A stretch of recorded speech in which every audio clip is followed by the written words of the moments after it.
Bonjour et bienvenue dans cette nouvelle vidéo. Dans cette dernière, nous allons voir comment récupérer l'historique du cours de bourse d'une action. Avant de commencer cette vidéo, petite note d'information essentielle. Investir en bourse vous expose à des risques, dont la perte partielle ou totale de votre capital. Vous êtes le seul responsable de vos investissements et vous devez analyser chacun de vos investissements.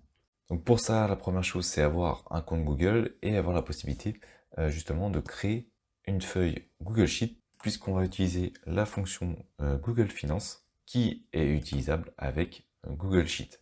Donc il vous suffit d'avoir un compte, vous allez ensuite sur Google Drive, une fois que vous avez votre compte Gmail ou Google, et vous avez juste à aller sur Google Drive, faire un clic droit et ouvrir une feuille Google Sheet. Vous arrivez sur ce type de feuille, et maintenant vous allez donc pouvoir renseigner et utiliser la fonction Google Finance. Alors vous avez la doc qui est très bien faite de Google Finance avec tout ce qu'on peut récupérer. J'ai déjà fait donc des vidéos précédemment sur justement Google Finance et comment l'utiliser notamment pour récupérer les informations. Aujourd'hui, ce qu'on va voir, c'est comment récupérer un historique de cours de bourse, par exemple, d'une date à une autre. Alors, première possibilité, alors déjà première solution, il faut avoir l'action que l'on souhaite récupérer. Donc par exemple, on pourrait imaginer qu'on souhaite récupérer l'action de Nestlé, qui se trouverait ici. L'objectif, c'est de récupérer ici le code qui représente l'action auprès de Google Finance. Donc c'est ce petit bout de code. Autre possibilité, vous faites Nestlé Bourse directement dans Google et vous avez le code qui se trouve ici. Vous récupérez ce bout de code et on va pouvoir commencer à récupérer justement l'historique du cours de bourse. Pour ça, on va indiquer Google Finance. On va ouvrir une parenthèse. On va donc, entre double quotes, indiquer le code de notre action. Alors ici, j'enlève l'espace. Ensuite, après notre double quote, on va ajouter un point virgule. On va indiquer qu'on recherche le prix, donc price. À nouveau, un point virgule. Et ici, on va indiquer notre première date. Ça va être la date de départ. Attention, c'est dans le format anglais. Donc, on va partir de l'année. On va dire par exemple l'année 2000, point virgule. On va partir du 1er janvier. 1er janvier 2000. Et on ferme notre parenthèse. Ça va être la date de départ. Et ensuite, on va indiquer la date d'arrivée. Alors, soit on renseigne une date. Imaginons par exemple 2020. Puis, on va dire pareil, 1er janvier. Ça, c'est la première possibilité. Ensuite, on va rajouter un point virgule et on va indiquer entre double quotes qu'on souhaite les informations à la journée. Encore une fois, vous avez la documentation de Google Finance qui vous précise les différents paramètres que vous pouvez utiliser à chaque fois. Je ferme la parenthèse et je vais faire entrer. Je patiente le temps de récupérer l'historique de l'action.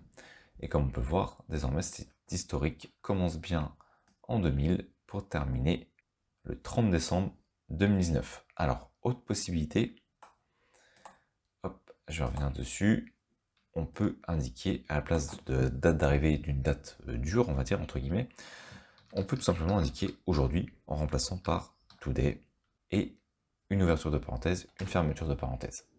Je valide, je patiente et ainsi je peux récupérer l'ensemble du cours de bourse pour en faire ce dont j'ai besoin. Autre possibilité également, je vais reprendre le code qui se trouve ici et ce que je vais faire, c'est que je vais à la place d'indiquer une date de départ, je vais tout simplement indiquer ici today, ouverture, fermeture de parenthèse et je vais indiquer moi par exemple 30 jours.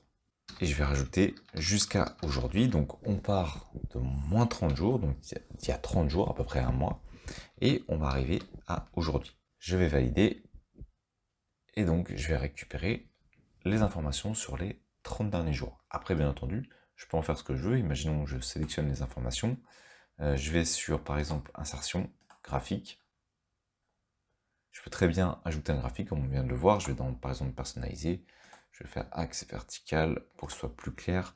On va partir de 95 pour arriver à 115. Et ainsi, on va pouvoir regarder l'évolution du cours sur les 30 derniers jours à travers un graphique. Voilà donc comment vous pouvez utiliser très rapidement Google Sheet et la fonction Google Finance pour récupérer un historique de cours de bourse d'une action.